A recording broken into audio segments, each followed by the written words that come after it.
All right. Hello and welcome to the BYU Family History Library webinar series. We're glad you could join us today. My name is Joe Everett, and I'm the Family and Local History Librarian at the BYU Library and the producer of the BYU Library Family History webinars. I'll be your host for this webinar. If you have technical difficulties during the webinar, please use the chat box and I can address your concerns. You are welcome to use the chat box during the webinar for comments, insights, and questions. However, all questions will be addressed at the end of the presentation. Our next webinar is on May 4th with James Tanner. He will be giving a presentation titled Crossing the Plains, Researching American Pioneers. If you would like to access a previous webinar, please visit our webinar library on our website or search on our YouTube channel. All of our webinars are recorded and uploaded by the following Monday for your convenience. We also post links to recordings and other updates on our Facebook and Twitter accounts. For today's webinar, we are pleased to hear from Maureen Brady, who will be giving a presentation on using newspapers to fill in the gaps in a family story. There is a handout available by clicking the link next to Maureen's class on the webinars page of our website. There will also be a link included with the recording once it's posted. Maureen Brady is a former school librarian and computer educator with more than 35 years experience with family history research. She has traced her Scottish roots back to the end of the 17th century and beyond, and has also pursued Chicago and the Midwest, the Trans-Allegheny US, Quebec, Irish, and Swedish research. Maureen has made numerous presentations to Illinois and Wisconsin genealogical societies, libraries, conferences, and workshops, including presenting at the 2002 National Genealogical Society Conference in the States and the 2016, 2017, and 2018 Central Florida Family History Conference. She is a member of the Genealogical Speakers Guild, as well as a life member of the Aberdeen and Northeast Scotland Family History Society, the Chicago Genealogical Society, the Ohio Genealogy Society, and the McHenry County, Illinois Genealogical Society. She's also active in the British Interest Group of Wisconsin and Illinois, the Chicago Scotch Genealogical Group, and the Lake County, Illinois Genealogical Society. If Maureen is ready, we'll turn the time over to you. So welcome everyone to tonight's webinar, and hopefully if you have not used newspapers before to fill in your story, you'll be starting to use them starting from tonight when you get off this webinar. We usually think of newspapers as being a good source for stories about what sometimes they are called as hatch, match, and dispatch. That is births, marriages, and deaths. And certainly we will find some references such as the ones I'm going to show you now. These are 3 samples from my own research, just to give you an idea of what you may or may not find and how complete or incomplete they might be. But here you can see a birth announcement. It's actually quite recent, 1954. Some newspaper sites have newspapers posted all the way up until the 1980s and 90s and even later. And they are full editions of the newspapers. It isn't just the obituaries or something of that sort. So if you have a local newspaper in particular, you will get all of the tidbits, no matter whether or not people could still be living. So this is a birth announcement from 1954. It was in a Southern Illinois newspaper referencing a birth in New Jersey at Fort Dix, but it is a family associated with that town, and you can see why, that the mother was from Murfreesboro. So these are the sorts of things that little small town papers in particular will always try to post. Here's another example. This one's a marriage announcement. It isn't actually about a license or anything like that. Again, it's a small town paper. And it talks about how Arzetta B. Snyder and Mr. Frederick A. Brady were married in 1897. The very good thing about these small town papers are that they like to be expansive in their stories about local people. So you'll see quite a bit up here about how the bride is attired and so on. But there's also a little note here that she was married at the home of Mrs. Guffey, the mother of the bride, and the bride is a Snyder. So this would be an immediate clue that her mother has remarried and that Mr. Snyder either has passed on or there was some sort of an end to the marriage. And as you come down here, you'll see that there's also a reference to a Mr. Guffey who is just deceased. So we have 3 names here for a family associated with the bride, all of which would give us some hints about future research and perhaps other stories in this newspaper. And then finally, we have a obituary, again, out of that same newspaper, with a lot of detail about birth and death and so on. And in small town papers, you're likely to get this much detail. In some of the urban newspapers, it may not be quite as expansive, but then again, it can be if the family has paid for it or has provided the information. So that was Hatch, Match, and Dispatch. But there's always more to the stories, and the stories are what give our ancestors and our collateral families the meat to the bone, so to speak. It's what makes them persons. It's what makes their lives come alive to us, and then gives us a sense more of the history and the times that they lived in.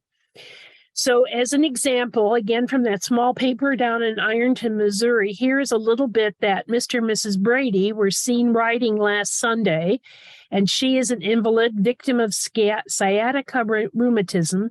They came from Indiana, so it gives me an indication of that. But it's a little bit about that they hope that the mountain air of Ironton would help with her disease.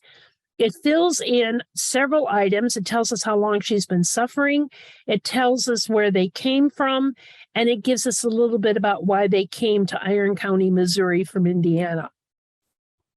Here's some more examples from that same paper. We not only have down here that Mr. Guffey is on the sick list, and he's suffering more than usual. There is also a reference to H.M. Brady called to Indiana by the death of his son-in-law last week. And if we look over here, we have a reference to a social evening with Fred Brady and his sisters Lulu and Frankie and Miss Belle Snyder. And we know that quite soon after this, he married Belle Snyder. And here's another reference down here to N.P. Guffey, who is the same N.P. Guffey over here. So this fills in quite a bit in the sense of death possibilities, but we also know that there was travel between this area and Indiana, and we also know that there was quite a bit of social activity going on in that part of Missouri. And then finally, another example from that newspaper, we have Fred Brady and sisters and Mrs. Nelson, a sister, Lulu and Edna, and Mrs. Della Guffey and A.B. Schneider went to Graniteville and had an enjoyable time. And then Mrs. Nelson then, immediately after that, or very soon after, was called home to the bedside of her sister, and we go on from there. So we get a sense that we have a sister coming to visit. It says down here that a month or more had been planned, and then she gets called back home, and we have now know exactly where she's from. And we also have a sense of who her sisters and brother were and who their close friends might be. Again, ideas for searching. And then this one is actually from London, England in 1842. It is a notification of a death of someone who was aged 102, which even today that would give some sort of a news item, but back in those days, most certainly. But the reason that this one is very, very interesting from the point of view of filling in the story, the deceased was, nothing gave this worthy old patriarch more pleasure than to talk of the stirring events of 1745. Well, those of you who are not interested in, are not familiar with Scottish history, 1745 to 46 was the campaign of the last Jacobite rebellion, the last attempt to put the Stuart kings back on the throne of England. And it was started in 1745, and it ended in 1746 when the Duke of Cumberland marched north and met with Bonnie Prince Charlie's army in the Battle of Culloden, which was the last battle on British soil. This is a story of this little boy. In 1745, he was about 5 years of age, And he's out in the field working with his father when the Duke of Cumberland's army comes through. And this is his recollections of what it was like to have that army come through their little parish and what happened on their particular farm, and even what his responsibility was.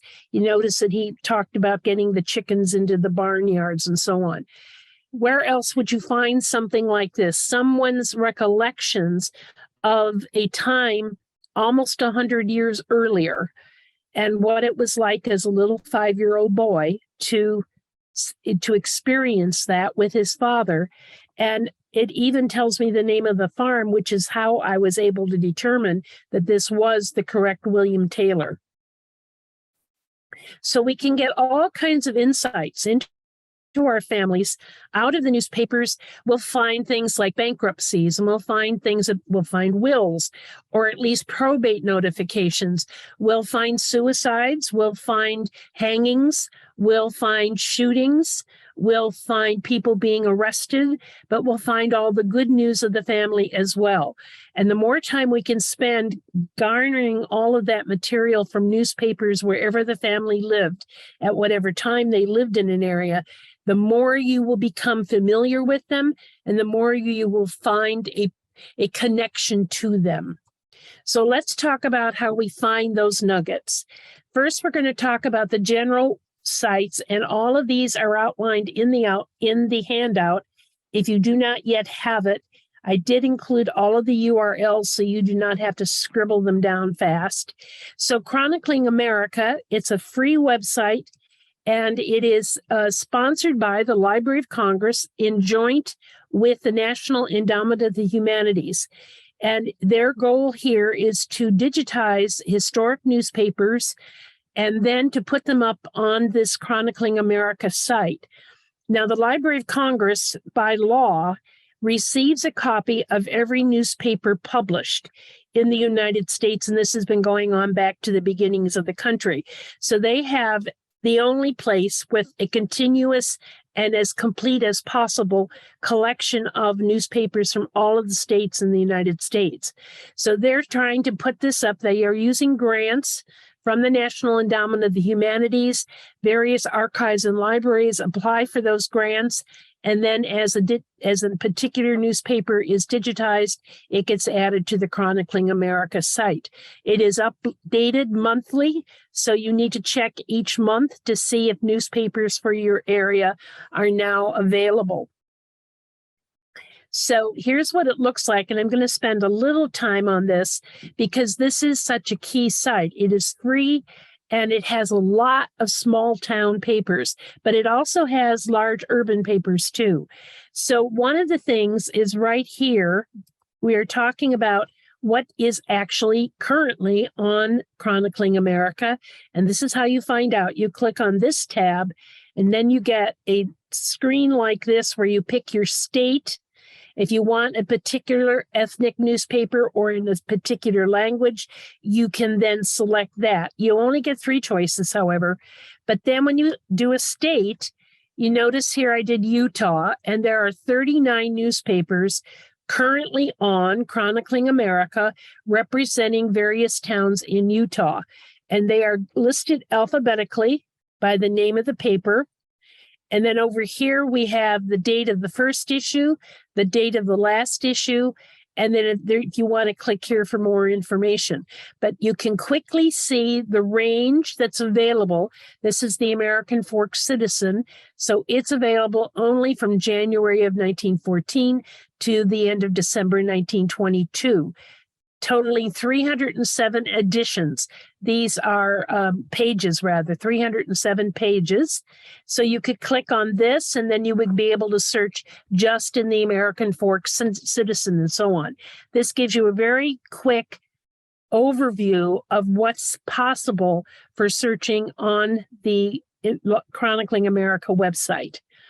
The other useful task on Chronicling America. Now, these are the digitized papers on the site, but over here, there is a complete directory, as complete as is known, of every newspaper ever published within the United States or the British American colonies from 1690 to the present time. And if you click there, you can, if you know the title, you can go up here to the alphabetical section. But usually what you're going to do is pick a state, and then you can do a county, and then you can do a city. So I did Tennessee and Sumner County and then Gallatin. And you see I have 28 newspapers represented on the Chronicling America site. And here they are with the range of time that is covered. And some of them you can see are quite recent, but here we have one that goes back to 1827. Here's one that goes to 1839 and so forth. Again, then you just pick the one you want and you can search in it. And the last thing is there is an advanced search if you want to do an entire state at one time. So you can either pick the state or pick a particular newspaper, but you can narrow it down by time frame. So I did it as an example. I want to see everything in Wisconsin, all the newspapers from 1840 to 1855 that has the phrase Michael Brady. Now I could also do these options. And when I did that, I get 19 results. This is the full page of the paper, and where the Michael Brady is, we get a little red highlight. And then I can click that open, blow it up, zoom in, and get the story from it. And on one of those hits is that little story I found about Michael Brady's death. Well, actually, I haven't shown it to you yet. But you can get stories about who visited. You can get stories about deaths and so on. Be careful, though, with just using a surname search, unless you have an extremely unusual surname. If I had just looked for the word Brady, not only would I have found these 19 entries, but I would also found a great deal pertaining to a Judge Brady who was involved in a national scandal in New York City. And all of the newspapers in the country were reporting on that scandal as it unfolded. So I think I got over 700 hits if I had just used Brady. So be careful how you use your search parameters. It's best if you're looking for a particular person to choose the phrase. So let's now go on to Newspaper Archive. This is a subscription website, but some public libraries have it. And also, I forgot to put on here, the Family Search Centers also have Newspaper Archive as part of their portal. So this is the homepage for it as you come in. And you have a couple of options up here, but the first one I want to show you is Browse, because you need to find out with all of these sites what newspapers are covered, what towns are covered. And the best place to start with all of the sites is Browse or the equivalent of that word. So when I go to Browse, I would pick a country, and in this case, the United States. And then I would pick a state, so I chose Idaho. And then a city within Idaho, so I chose Idaho Falls. And then it shows me that there is one newspaper on this site, the Idaho Falls Post-Register.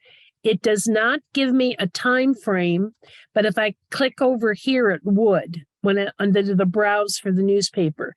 But then at this point now, I can enter a first name and a last name and a keyword, and there's also an advanced search option down here. This advanced search option, however, is the same as the regular advanced search, which is this screen, first and last names, all of the words, some of the words, exact phrase. You can pick in a date, you can pick in a date range, you can put in your state and so on over here. Even if you wanted to, after you pick a state, it will ask if you want to put in the name of the actual newspaper if you know it. This is the advanced search. They both work the same, though somewhat independently, and I usually do this screen unless I am looking for specific newspapers or want to find if that actual town has some newspaper on the archive site. Now, not to be confused is newspapers.com. This is another website separate from Newspaper Archive. It is also subscription. And it is no longer at the Family Search Centers. I forgot to change these two screens. I apologize. newspaper archive is at the Family Search Center's newspapers.com is not, but many of the public libraries have it. It is now owned by Ancestry, and because it is owned by Ancestry, Ancestry is including the indexes to the newspapers on newspapers.com. So as you're searching through on Ancestry, you might find a link to a marriage or death announcement on Ancestry. Actually, not a death, but an obituary. So if you go to newspapers.com, this is their search screen. It is very limited. You can put in a keyword or name. You can add a date or range, and the range could be just such as 1900 to 1950, and then you add your location, and then you would hit your little search button over here. Or you can browse to get to a specific town. So again, it's a similar situation. You pick your country, your state, your city, and then here's the two newspapers, and you can pick one of those two to search. It's a very basic search function on newspaper.com, but in some parts of the United States, I have had much more success finding news articles on this site than on any of the others. So I usually start with newspapers.com, but that is because it tends to represent the parts of the United States I am most interested in. It is always best to check first, go to all of the sites and determine whether or not the area you're interested in, the county, the city, even the state, and how well covered it is before you decide which one is worth your money or your effort to get to. Then there's Genealogy Bank. This is a subscription site. It is not on Portal, and not many libraries even have it. Some are beginning to get it, however. And it looks like this, where you go to the Get Started Right Now, and it gives you a very basic function of a search engine, but you have to be a subscriber to get too far into this. And here's their search screen. You see up here, there's also a browse, and you can see your options down here. Now, Genealogy Bank is not as thoroughly covering the United States as the others are. So this is usually my fourth choice to go to if I've not found the town or newspaper I'm looking for. I will then search this fourth. Then the last one, which is focusing only on obituaries and death notices, it's now called Heritage Hub. And once it was called America's Obituaries and Death Notices, but they've changed the name. A lot of the public libraries have it and will either call it Heritage Hub or America's Obituaries and Death Notices.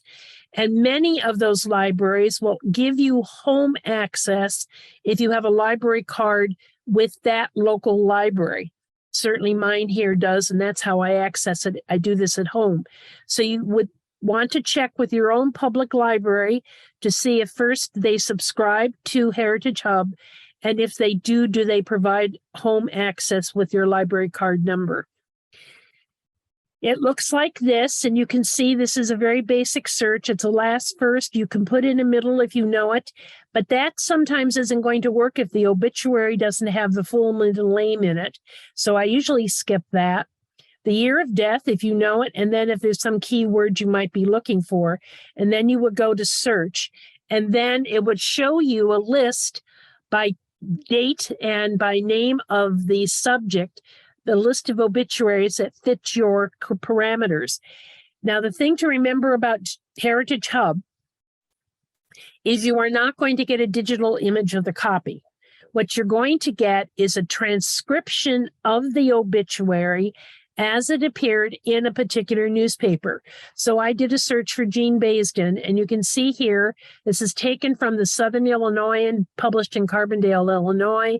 It gives the date, February 10th, 2016, edition, section, page, and so on. But this is a transcription, supposed transcription of what appeared in the Southern Illinoisan in that date. Because it's a transcription, there's always room for error, and there's always room for omissions. So it's a good place to start, but I would always follow up by trying to locate this particular newspaper online with a digital copy, or at the very least, contact the public library in Carbondale to see if they would give you a photocopy of the obituary. But it is a good first step in finding more recent obituaries, particularly after 1990. This is very, very useful after 1990. One of the things I have found most useful for Heritage Hub is to follow up on everyone who retired to Florida, because it has a pretty complete run for Florida. And I find a lot of people who fled the Midwest, the upper Midwest, the Great Plains, and settled in Florida. And that's where they died, and that's where their obituary is. And I didn't even know they had ever gone to Florida because it was very recent in genealogical times. And then I just this week found out about this site, fortunately in time to make your handout. And this was through Dick Eastman's newsletter, if anyone has ever used that. And I think it's called Elfand. It's based on the elephant because that's the symbol they use. This is a free website. And what this site has tried to do, you notice the countries here. We have Australia, Mexico, New Zealand, Singapore. The United States is also on there. And then you can see all of the newspaper archives that are listed down here. It's quite long. But what they're trying to do is to give you one site where you can search all of those other sites at one time. So included on Elfand would be, if you searched here, you would be searching at the same time in one search, Chronicling America, Newspaper Archive, Genealogy Bank, newspapers.com, and digital library collections at various college libraries and state archives, and they're putting them online, as well as international newspapers. So I was trying it today, and I found some very useful function in it. I went looking for Basden, and I got 69 hits.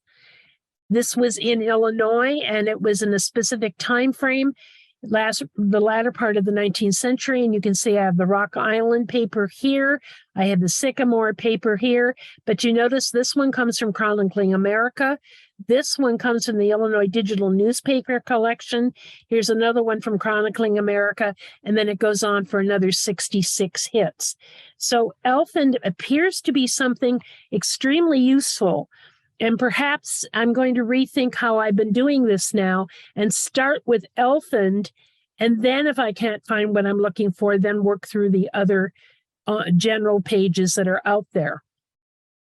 Now, in addition to the general national newspapers with an emphasis on the United States, there are also local newspapers that aren't easily found, if you will. And FamilySearch Wiki has put together individual state newspaper pages. So on FamilySearch, you would use the search function, but this time we're looking at the last option under search, Research Wiki. If you've never used it, I invite you to use it for a lot of things.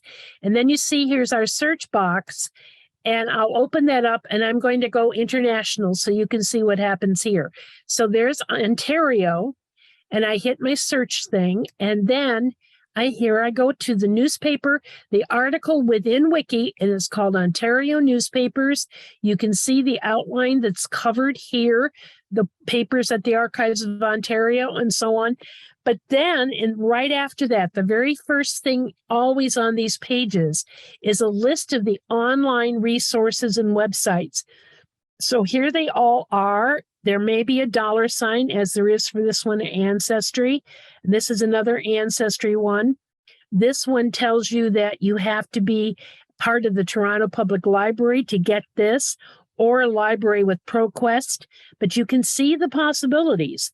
All sorts of newspapers for just Ontario. You can do this for countries. You can do this for the states of the United States, certainly. And you can also perhaps do it for some of the larger urban areas.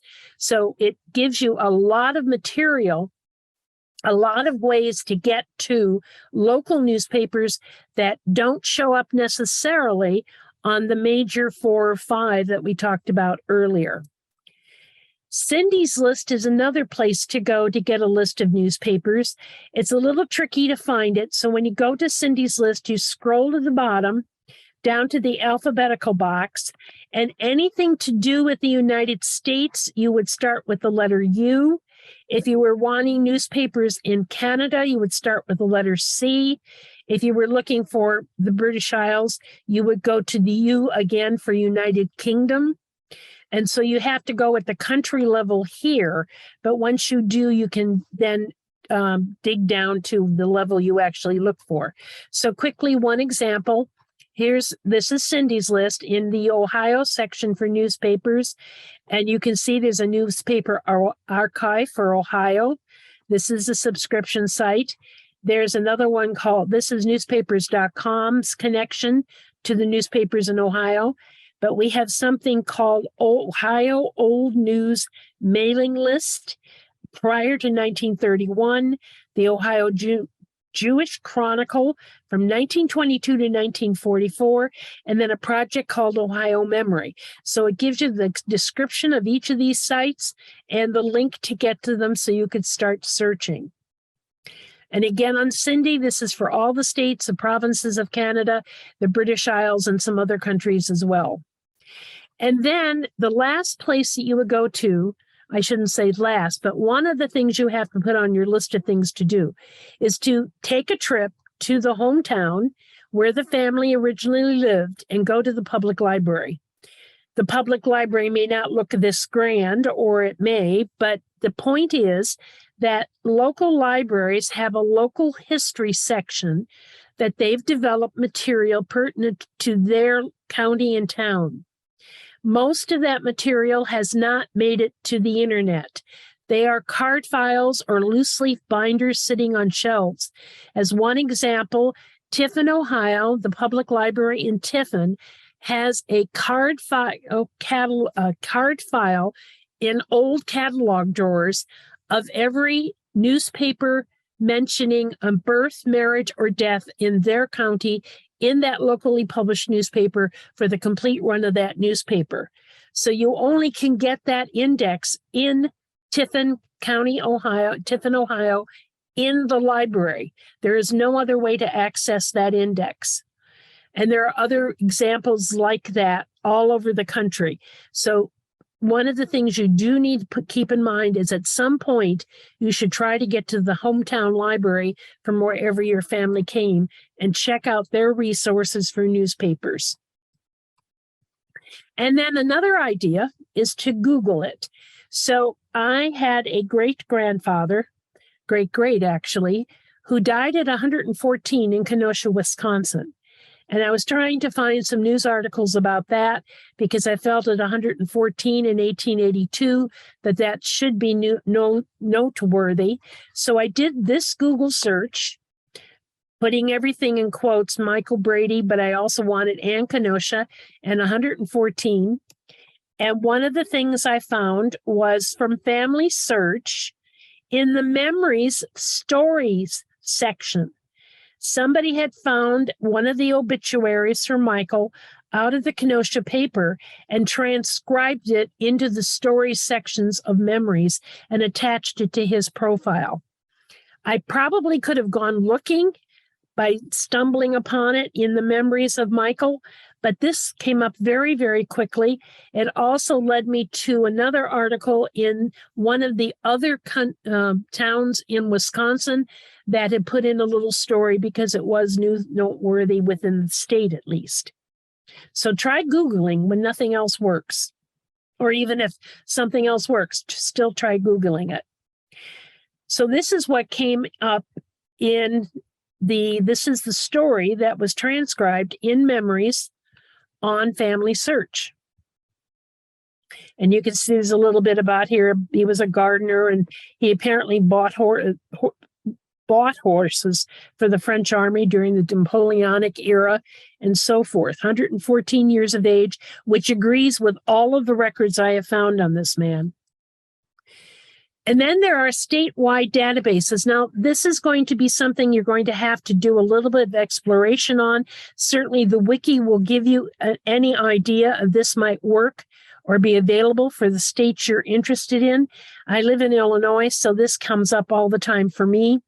But it's the Illinois Digital Newspaper Collection. It's out of the University of Illinois, and they are focusing on these 5 types of newspapers only. But if you're looking for rural, certainly this one would be useful. There's also all the collegiate newspapers for the state universities. They've been working on getting that one up. And vaudeville newspapers, which would cover the whole country, and yet it's only on the Illinois Digital List.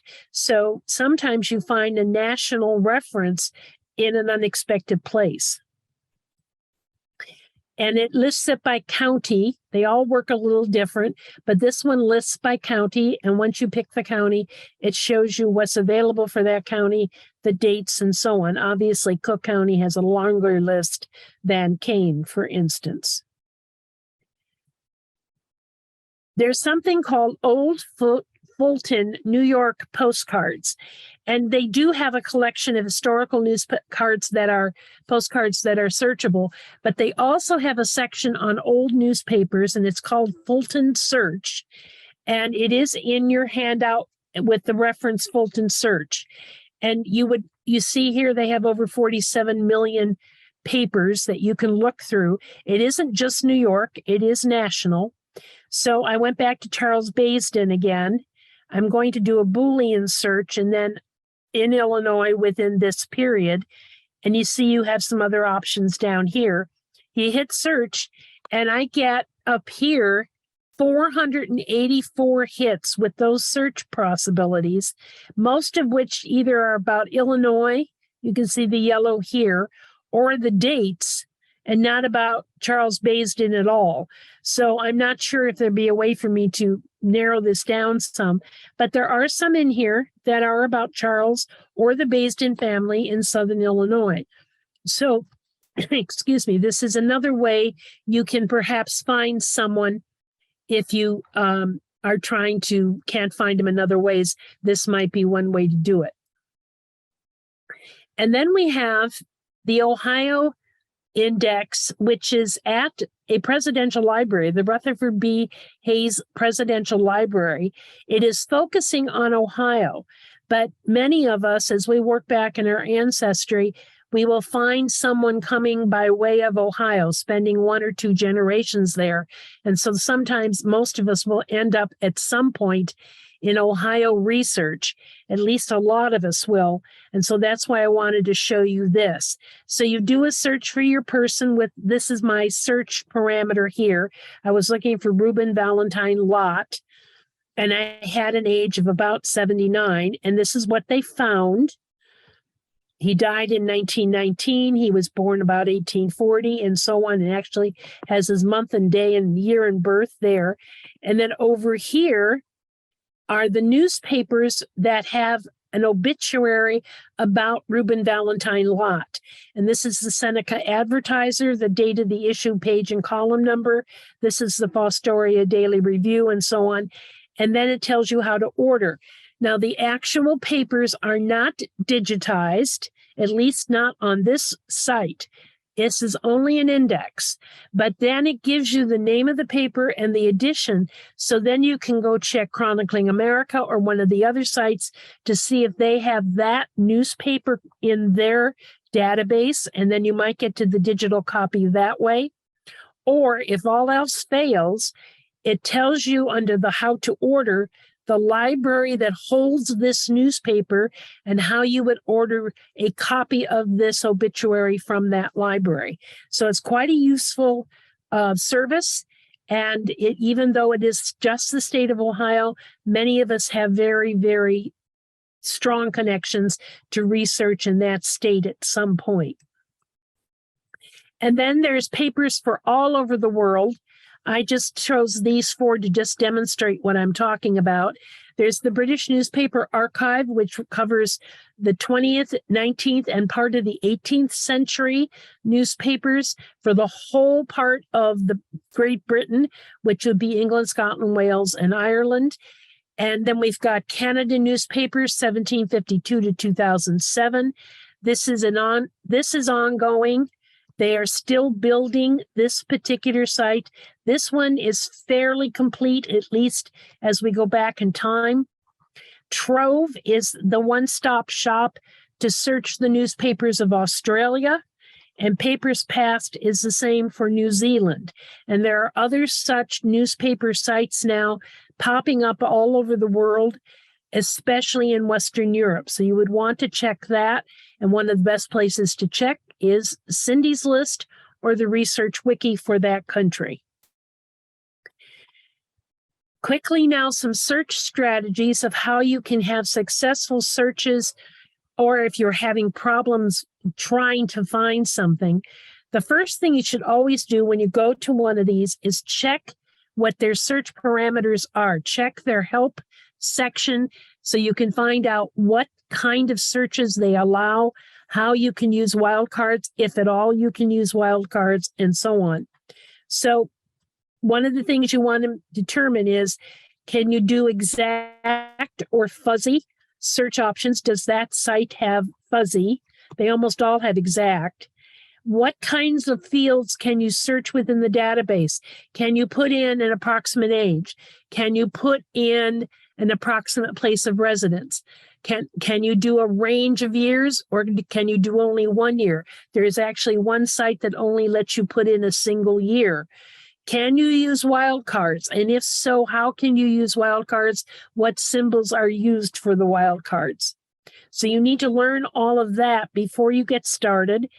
And then as you use the site, you will learn how to do all of that.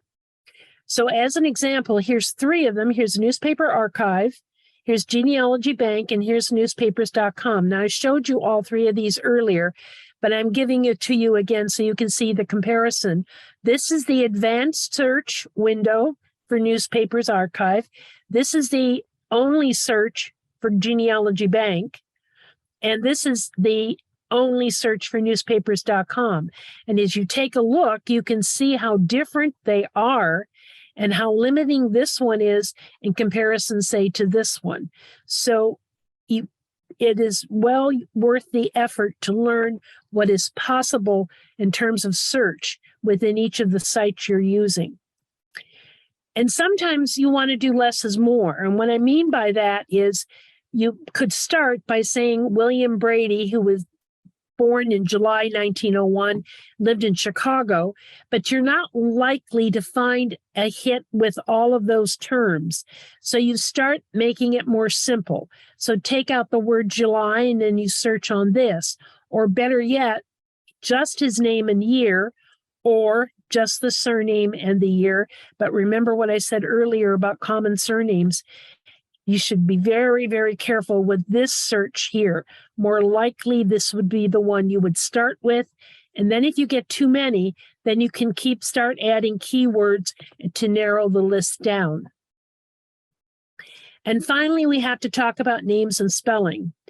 So I have a little crib booklet that I've put together, a 3-ring binder, and I have a page for each of the names that I have been researching, with sets for the given names and other pages for the surnames. And I put every reference, every change, every type of spelling for a given name or surname so that I have it as a reference when I'm doing searches. So if I can't find my Elizabeth spelled this way, well, maybe I need to go look for Bessie, Beth, Betty, or Betsy. Or maybe even Isabella, if you're dealing in Scotland or Ireland or the British Isles. Or perhaps even if I go back further, my Elizabeth was originally an Elspeth. And so this gives me all of the possibilities that I've yet discovered. I don't think is as exhaustive. And it gives me ideas of other searches I could use, other search terms, if I can't find my Elizabeth. Here's an example from Basden. One of the surnames. Here's how it's been spelled over time and where. So if I'm looking in the British Newspaper Archive, I may want to be looking for BAES and BAIS rather than just BAS, as is mostly found here in Kentucky, Illinois, and Missouri. So this gives me an indication not just of alternate spellings, but alternate places and time as to when that spelling was used. And then finally, how do we treat our vowels and letters? So vowels are always interchangeable. Even if it's an A and has always been an A for the last 100 years, somebody may have misprinted it. There might be a typo or their misinterpretation of a handwriting. So always check all the vowels if you can't find it the way you think you should be able to find it, and so on. And here's an example of what I'm talking about. This is Needham. That H is fairly silent, and it's kind of all run together. So sometimes it's been spelled Needham or variants on this. So how do I do a search when I've got at least 2, if not 3 or 4 different spellings? And this is how you do it. It's NEED wildcard, if it's allowed on the site you're using, and the M. And that will bring up this spelling and this spelling, as well as a DOM and a DEM. All of those would be found with this single search. When I was talking about silent letters, here's Euler and Eiler. They are vowels that in German probably were originally spelled the same sound, umlauted, I guess. This is a guess. But today it's spelled with an O or an E, and I can't find it under either one of those spellings. So I add an H to it, and then maybe I can find it that way, silent H, but I can cover all 3 by doing an asterisk and then ILER. Now again, only if the asterisk is allowed or the wildcard, and only if you can use it as the first character of the name. This is also sometimes not allowed. And then on the double consonants, Morrison could be 1 of 2 R's. The S could be 1 or 2 S's. And so we have variants like that. And again, using the wildcard, MORSON. So it doesn't matter if there's 2 R's or 2 S's, the RSON, it's just this part right here that the wildcard would stand for. And I would find all of the Morrisons of various and sundry spellings, as well as some others possibly that don't exactly match, but certainly it would pull up all of my spellings I needed. And then my last thing is check multiple sites. Don't just check one of the sites, because newspapers end up in various different places. Sometimes they go to state archives, sometimes they go to county archives, sometimes they go to the local libraries, sometimes it's only the Library of Congress that has a copy of it. And so you don't know what site you're going to have to go to use to find all of the potential newspapers.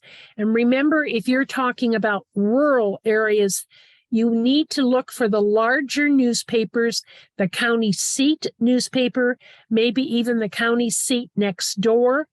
If you have a family living close to a state line, check a newspaper on the other side of the state.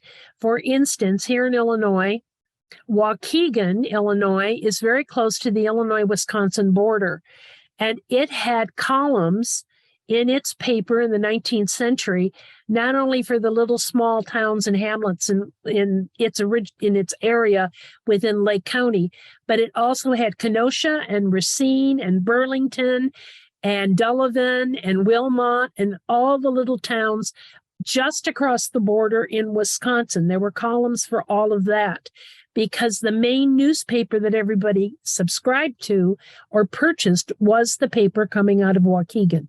So think about that and look at all of your sites, and don't limit yourself to one town or even one county. Broaden it out a bit. And then lastly, I want to say something about the Wisconsin State Historical Society Library.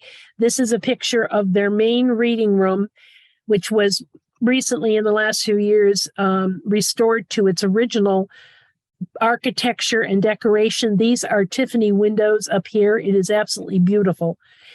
The Wisconsin State Historical Society Library collects the history of Canada and the United States, all items pertaining to that.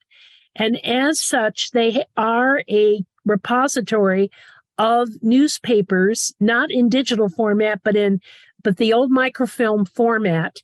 And they have the second largest collection. It's a stunning national collection, spans from the 17th century to the present, all 50 states, U.S. possessions, 13 Canadian provinces, military newspapers overseas. The only collection that surpasses it is the Library of Congress.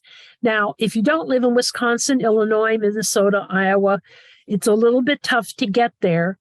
But if you were traveling and brought you to this part of the world, this part of the United States, and you could schedule it, it is well worth the trip to the Wisconsin Historical Society Library. It's in Madison on the campus of the University of Wisconsin. It's not part of the university, but they are on the same campus. And I could not close this without mentioning their historical newspaper collection there. And so good hunting, everyone. And now we have some time for questions. And I'm going to stop share. So I'm going to have to apologize that you're going to hear some background music here because they're shutting down the BYU library right now. And that's what they do in the last 10 or 15 minutes. It's also going to shorten our Q&A time. So I'm going to mute myself and see if there's any questions. And Maureen, if you can just look in the chat and see. Yes. We only have about 5 minutes before we'll have to end because they're going to be shutting the library down. I'm trying to get it back up there. Okay. Thank you, Charlene. Thank you for your comment. I'm glad that was helpful. And that's all. There's no questions. No questions? You're either very overwhelmed or I did a very good job. And I don't know which. I just can say that you should take some of your research time to not focus on the original records, the births, marriages, deaths, and so on. Take time to look for those newspaper accounts. Since we don't have any questions, I'll take a minute. When I was doing that on one of my collateral lines, I found out that I have a second cousin who was president of a minor league baseball team in the 19 teens and 20s, based in Indiana, Iowa, and Illinois. At the same time, he was a Chicago alderman and had a series of speakeasies for which he was constantly getting arrested and then somehow back on the street. And he also was a personal friend of Charles Comiskey. And so he was part of the baseball world, he was part of the political world, and he was part of the underground world, so to speak, in Chicago, all at the same time. And his obituary in the Chicago Tribune it went on for columns. It was so interesting. And he's not, he's a second cousin, but at least it's some interesting, I get to know that man. And my family's a little more interesting now, especially in terms of Chicago history. So that's the kind of thing you can find out. Now I see something else here. We'll be planning a trip to Wisconsin. Good. And it's well worth it. All right, Maureen, thank you so much. And thank you everyone for attending today. We'll hope you join us next week for our next webinar with James Tanner. As always, you can view recordings of this and other webinars on our webinar library. And if you have any feedback for us, send it to our email at fhl_webinars@byu.edu. Thank you and have a great evening.